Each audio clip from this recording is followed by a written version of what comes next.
Hello everyone. ഇന്ന് നമ്മൾ discuss ചെയ്യാൻ പോകുന്നത് മ്യൂട്ടേഷൻസിനെ കുറിച്ചാണ്.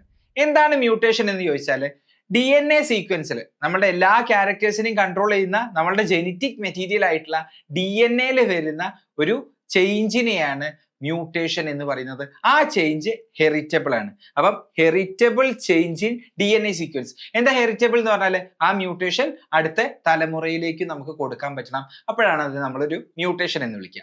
ഇനി മ്യൂട്ടേഷന്റെ ഒരു പ്രത്യേകത എന്ന് പറയുന്നത് മ്യൂട്ടേഷൻസ് റാൻഡം ആയിട്ടാണ് നടക്കുന്നത്. അതായത് മുന്നേ പ്രെഡിക്റ്റബിൾ ആയിട്ടുള്ള ഒരു പാറ്റേണിലല്ല, അല്ലെങ്കിൽ ഒരു മ്യൂട്ടേഷൻ നടന്നു എന്ന് വിചാരിച്ചിട്ട് ആ മ്യൂട്ടേഷൻ തന്നെ വീണ്ടും നടക്കണമെന്നില്ല.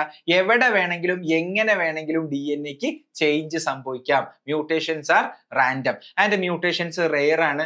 മിക്കവാറും DNA എന്തെങ്കിലും മ്യൂട്ടേഷൻസ് ഉണ്ടാകുമ്പോൾ DNA റിപ്പയർ ചെയ്യാനുള്ള മെക്കാനിസവും നമ്മൾക്കുണ്ട്. അപ്പം mutations are random and mutations are rare also.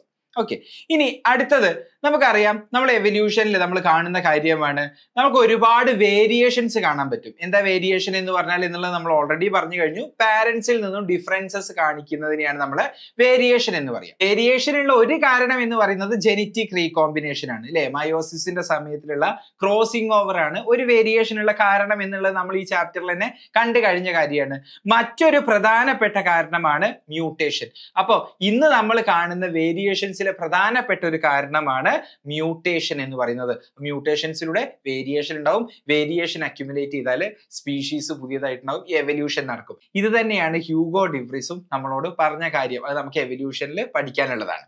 Clear ആണല്ലോ? ഇനി ആ മ്യൂട്ടേഷനുള്ള ഒരു എക്സാമ്പിൾ നമ്മൾ നോക്കുകയാണെന്നുണ്ടെങ്കിൽ നോക്ക്, ഈ കങ്കാരുവിനുണ്ടായ ഈ കുട്ടി കണ്ടോ, അതൊരു ആൽബിനിസം കണ്ടീഷനിലുള്ള ഒരു കങ്കാരു കുട്ടിയാണ്. അത് 20,000 കങ്കാരു കുട്ടികൾ ഉണ്ടാവുമ്പോൾ ഒരു കങ്കാരുവിന് ഉണ്ടാവുന്ന ഒരു കണ്ടീഷനാണ്. അതായത് റെയർ ആണ്. മ്യൂട്ടേഷൻസ് ആർ റെയർ എന്ന് പറയുന്ന ഒരു എക്സാമ്പിൾ ആണ് ഇവിടെ ഞാൻ കാണിച്ചത്.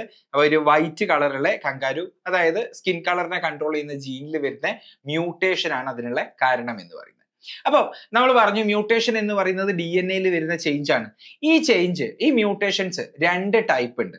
ഒന്നാമത്തെ ടൈപ്പ് എന്ന് പറയുന്നത് ക്രോമസോമിൽ വരുന്ന ചേഞ്ച്. ആ ക്രോമസോമിൽ വരുന്ന ചേഞ്ചിനെയാണ് നമ്മൾ ക്രോമസോമൽ അബറേഷൻസ് എന്ന് പറയുക. And point mutation. ഇതാണ് 2 ടൈപ്പ് മ്യൂട്ടേഷൻസ് എന്ന് പറയുന്നത്. സോ നമുക്ക് ആദ്യം എന്താണ് ക്രോമസോമൽ അബറേഷൻ എന്ന് നോക്കാം. ക്രോമസോമൽ അബറേഷൻ എന്ന് പറഞ്ഞാൽ ഞാൻ ഇവിടെ ഒരു ക്രോമസോമിന് എടുത്തിട്ടുണ്ട്. എന്താ ഈ ക്രോമസോം എന്ന് പറഞ്ഞാൽ നമുക്കറിയാം DNA കണ്ടൻസ് ചെയ്തിട്ടുള്ള ഒരു ഫോം ആണ്, ഒരു സ്ട്രക്ചർ ആണ് ക്രോമസോം എന്ന് പറയുന്നത്. അപ്പൊ DNA അകത്താണ് ജീൻ ഉള്ളത് എങ്കിൽ ക്രോമസോമിന്റെ മുകളിലാണ് ജീൻ ഉള്ളത്, ശരിയല്ലേ? അപ്പൊ നമ്മളുടെ ക്യാരക്ടേഴ്സിനെ കൺട്രോൾ ചെയ്യുന്ന എല്ലാ ജീനും തന്നെ ഈ ആളുടെ മുകളിലാണ് ഉള്ളത്. ഓക്കെ, അങ്ങനെ ക്രോമസോമിൽ ഒരു കഷ്ണം റിമൂവ് ആയി പോവുക, ക്രോമസോമിലേക്ക് ഒരു കഷ്ണം ആഡ് ആവുക, ക്രോമസോമിന്റെ 2 ഭാഗങ്ങൾ അങ്ങോട്ടും ഇങ്ങോട്ടും പോയിരിക്കുക, ഇൻവേർഷൻ, ഇങ്ങനെയൊക്കെ സംഭവിക്കുന്നതിനാണ് ക്രോമസോമൽ അബറേഷൻസ് എന്ന് പറയുക. അപ്പോ ഇതൊരു നോർമൽ ക്രോമസോം ആണെന്ന് വിചാരിച്ചോ. അയാളെ ഞാൻ ഒരു കോപ്പി എടുത്തു, എന്നിട്ട് ഞാൻ ഇവിടെ പേസ്റ്റ് ചെയ്യാണ്. ഓക്കെ, ഇനി ഈ ഒരു ക്രോമസോം, ഈ ഒരു നോർമൽ ക്രോമസോമിൽ നിന്നും ഒരു കഷ്ണം ക്രോമസോം ഇവിടുന്ന് റിമൂവ് ആയി പോയി എന്ന് വിചാരിക്കാം. ദാ ഇവിടെ നോക്ക്, ഇങ്ങനെ ഒരു കഷ്ണം റിമൂവ് ആയി പോയി, ഇങ്ങനെ ഒരു റിമൂവ് ആയി പോയ ഒരു ക്രോമസോം. അപ്പൊ ഈ ക്രോമസോമിന് ഇപ്പൊ എന്താ സംഭവിച്ചത്? ഇതായിരുന്നു നോർമൽ ക്രോമസോം. ഈ ക്രോമസോമിൽ ഒരു കഷ്ണം ഡിലീറ്റ് ആയി പോയി. അതായത് ഡിലീഷൻ, ചിലപ്പം മിസ്സിങ് ആവാം. ഒരു ക്രോമസോമിന്റെ ഒരു ഭാഗം ഡിലീറ്റ് ആയി പോവാം. അതുപോലെ തന്നെ അടുത്ത സാധ്യത എന്ന് പറയുന്നത് എന്താ? ഒരു സാധനം ആഡ് ചെയ്യാം, അല്ലെ? അതായത് ഇങ്ങനെ ഇങ്ങനെ നോക്ക്, ഇങ്ങനെ ഒരു പീസ് ആഡ് ചെയ്യാം. ഞാൻ ആഡ് ചെയ്യുന്ന പീസിന് ഞാൻ നീല കളർ കൊടുക്കുകയാണ്.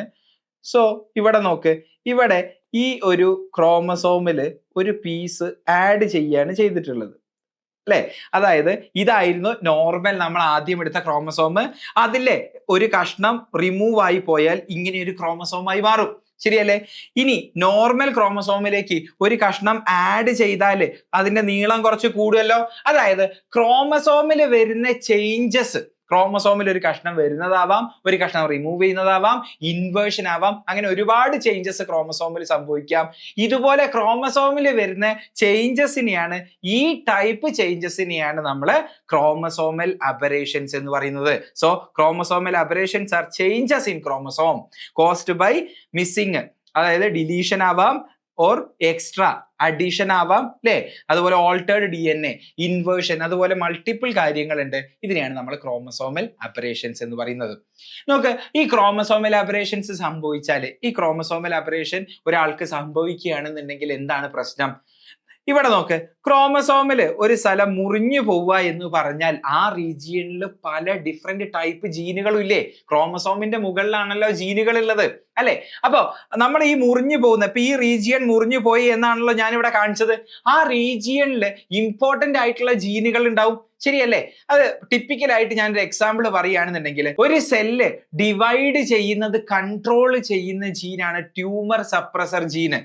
ഓക്കെ, ആ ട്യൂമർ സപ്രസർ ജീനിലൊക്കെയാണ് ഒരു ചേഞ്ച് വരുന്നത് എങ്കിൽ, അതാണ് ഡിലീറ്റ് ആയി പോകുന്നത് എങ്കിൽ, പിന്നെ ആ സെല്ലിന് അൺകൺട്രോളബിൾ ആയിട്ടുള്ള സെൽ ഡിവിഷൻസ് ആയിരിക്കും. അല്ലെങ്കിൽ നിങ്ങൾ ഹ്യൂമൻ ഹെൽത്തിൽ പഠിക്കുന്നതാണ് പ്രോട്ടോ ഓങ്കോജീന്. പ്രോട്ടോ ഓങ്കോജീൻ ആണ് നമ്മളെ സെൽ ഡിവിഷനെ കൃത്യമായിട്ട് കൺട്രോൾ ചെയ്യുന്ന ജീൻ എന്ന് പറയുന്നത്. അതിനൊരു മ്യൂട്ടേഷൻ വന്നാൽ എന്തായി മാറും?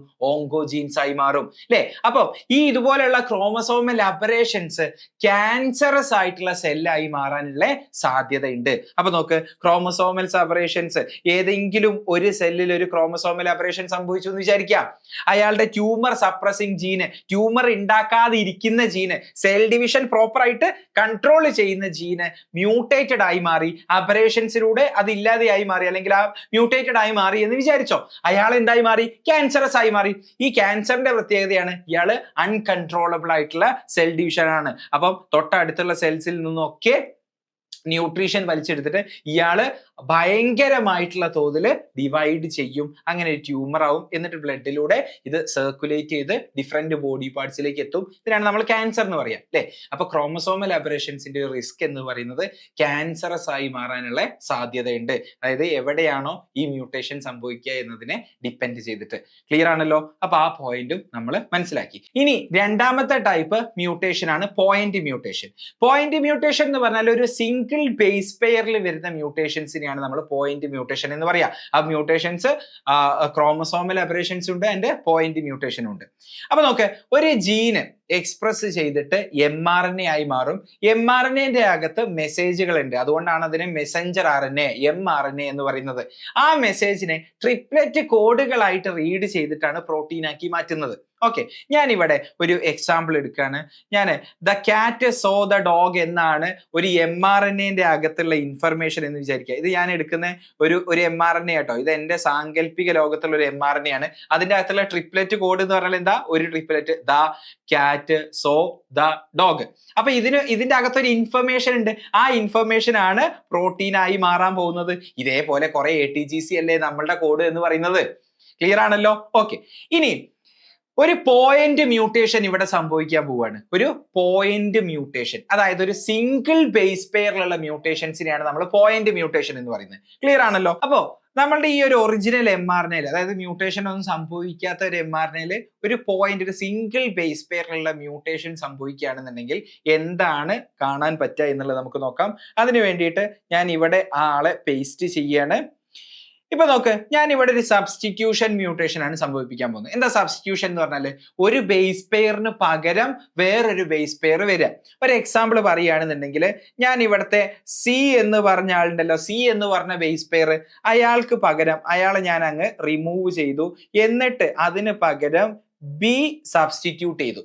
അപ്പോ the cat saw the dog എന്ന് പറയുന്ന ഒറിജിനൽ mRNAന്റെ മെസ്സേജ് നേരെ മാറി അല്ലെ? ഇപ്പൊ വേറൊരു പ്രോട്ടീൻ ഉണ്ടാക്കുക. എന്താ? The bat so the dog എന്നായി മാറി.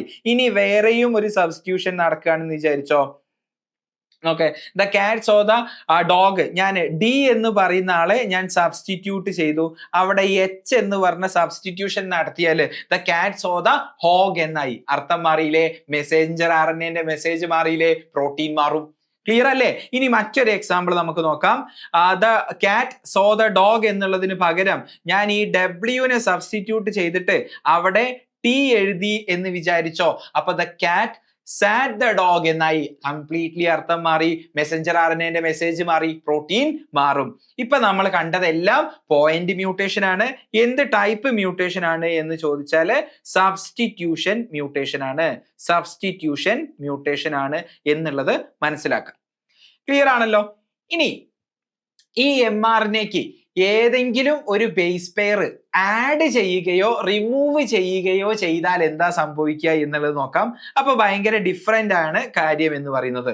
നോക്ക്, the cat saw the dog എന്ന് പറയുന്ന ഈ ഒരു mRNA ഉണ്ട് അല്ലെ, അതിന്റെ അകത്തെ കാറ്റിന്റെ ടി ഞാൻ അങ്ങ് റിമൂവ് ചെയ്തു. ഞാനിവിടെ എന്താ ചെയ്യുന്നത്? ഡിലീഷൻ ആണ് സംഭവിക്കുന്നത്, ശരിയല്ലേ? അപ്പൊ നോക്ക്, ഈ ടി അങ്ങ് റിമൂവ് ചെയ്യാണ് ചെയ്യുന്നത്.